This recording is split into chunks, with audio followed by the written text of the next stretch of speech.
Hello everyone, welcome back. Let's begin with the new question. The question says a pair of dice thrown 3 times. If getting a doublet is considered as success, find the probability of 2 successes. Very easy question. So without wasting any time, let's quickly begin with the solution. First of all, ये जो question है ये clear cut binomial distribution का case है.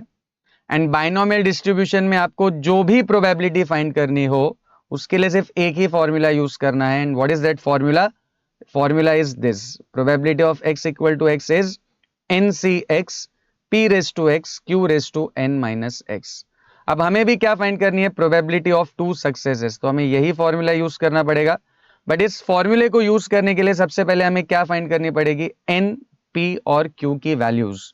तो चलिए एक एक करके वैल्यूज फाइंड करते हैं. तो क्वेश्चन में जो पेयर ऑफ डाई है उसको कितनी बार थ्रो किया गया है, 3 बार. मतलब number of trial is 3, that is n, और number of trial in this case is 3.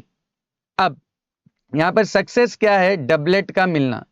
Now what is doublet? जब हम पेयर ऑफ डाई को, 2 डाइस को एक साथ थ्रो कर रहे हैं तो डबलेट का मतलब दोनों डाइस के ऊपर मिलने वाला नंबर सेम होना चाहिए. Meaning 1,1, 2,2, 3,3, 4,4, 5,5 and 6,6. तो अगर मैं यहाँ पर जो ये हमारा सक्सेस है तो उसको अगर मैं x कंसिडर कर लेता हूँ, हमारा जो रैंडम वेरिएबल x है वो है number of times getting a doublet. तो यू गाइस टेल मी ये जो x की वैल्यूज है ये क्या क्या हो सकती है. तो अगर हम डाई को 3 बार थ्रो करें तो हो सकता है कि हमें एक भी बार जो है वो डबलेट ना मिले, या हो सकता है कि एक बार डबलेट मिल जाए, या 2 बार मिल जाए, या मैक्सिमम कितनी बार डबलेट मिल सकता है, 3 बार, राइट. तो when you throw a pair of die how many times, 3 times, तो आपको 0 टाइम्स डबलेट मिल सकता है, या 1 टाइम, या 2 टाइम, या maximum 3 times. So these are the possible values of x. अब इसके बाद हम क्या फाइंड कर लेंगे, पी की वैल्यू. अब पी क्या होता है, पी होता है प्रोबेबिलिटी ऑफ सक्सेस. तो इस केस में प्रोबेबिलिटी ऑफ सक्सेस मतलब probability of getting a doublet, right. So let's p equal to probability of getting a doublet. तो पी की वैल्यू क्या हो जाएगी, देखिए क्योंकि हम यहाँ पे पेयर ऑफ डाई को थ्रो कर रहे हैं, राइट. तो पेयर ऑफ डाई के लिए सैंपल स्पेस सभी को पता है, ये होता है पेयर ऑफ डाई का सैंपल स्पेस. इसमें हमें क्या चाहिए, डबलेट चाहिए. हमारा जो फेवरेबल है वो क्या है, गेटिंग ए डबलेट. डबलेट है ये 1,1, 2,2, 3,3, 4,4, 5,5 एंड 6,6. मतलब टोटल 6 फेवरेबल आउटकम्स है हमारे केस में, और टोटल आउटकम्स कितने हैं, ये 36. तो P की वैल्यू क्या हो जाएगी, 6/36, एंड 6/36 इज 1/6. अब P मिलने के बाद नेक्स्ट आपको क्या फाइंड करनी है, Q की वैल्यू. Q क्या होता है, प्रोबेबिलिटी ऑफ फेलियर. और देखिए फेलियर जो है वो सक्सेस का कॉम्प्लीमेंट होता है. तो Q आपको हमेशा कैसे मिल जाएगा, 1 माइनस P से, करेक्ट. तो नेक्स्ट स्टेप में Q की वैल्यू क्या हो जाएगी, 1 माइनस P है 1/6, तो हो जाएगा 1 minus 1/6. And then if you cross multiply this, ये 6 1 6 माइनस 1 5, 5/6. तो Q की वैल्यू क्या हो जाएगी, 5/6.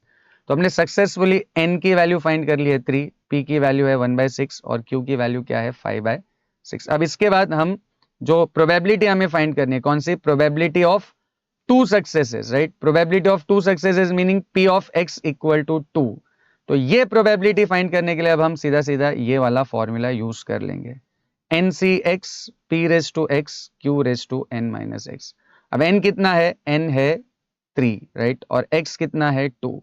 तो हो जाएगा 3c2. p की वैल्यू कितनी है 1/6, तो p रेज टू x मतलब 1/6 raise to 2, right. And q कितना है 5/6, तो हो जाएगा 5/6 रेज टू 3 minus 2 n minus x, right. अब 3c2 को अगर हम सिंप्लीफाई करें तो ये हो जाएगा 3 इंटू 2/2 × 1. ये 1/6 का स्क्वायर हो जाएगा 1/36, और ये 5/6 रेज टू 1 बचेगा, राइट. 3 माइनस 2 1, तो 5/6 रेज टू 1 विल बी 5/6. अब इसको अगर हम सिंप्लीफाई करें, ये 2 और 2 कट हो जाएगा, यहाँ पर क्या बचेगा, सिर्फ आपके पास 3 बचेगा, राइट.